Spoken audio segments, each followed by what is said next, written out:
Hey, today in this video, I'm going to be showing you guys how to download the Pokemon Go Spoofer for iPhone and Android. So as you can see, we got all the settings here. Super epic. Like, crazy stuff.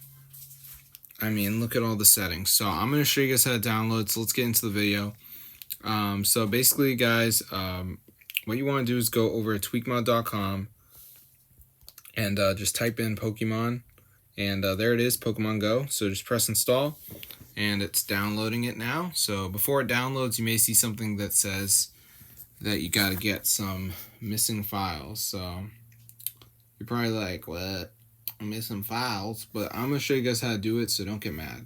Alright, so let's just wait for it to download here, as you can see. Alright. Okay. So now, once it's done loading, we're going to see the page and we have to download the missing files, right? So they're just apps from the App Store. It's 100% free.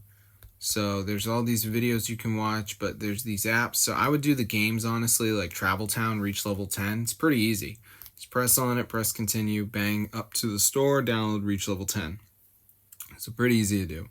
So just do the games. There's some other ones as well, but the games are pretty easy. They got Merge, Garden. Got to reach level 9 for that one, but it's pretty simple. So after you do this, guys, you should install the Spoofer. You get all the settings in here. You can change your speed. We've got hide UI, teleport. There's so much. I mean, it is insane. So if you're a Pokemon Go fan, be sure to try this out. It's fully updated and everyone is going crazy for it. So I'm going to see you guys in another video. Be sure to subscribe. And peace out, bro.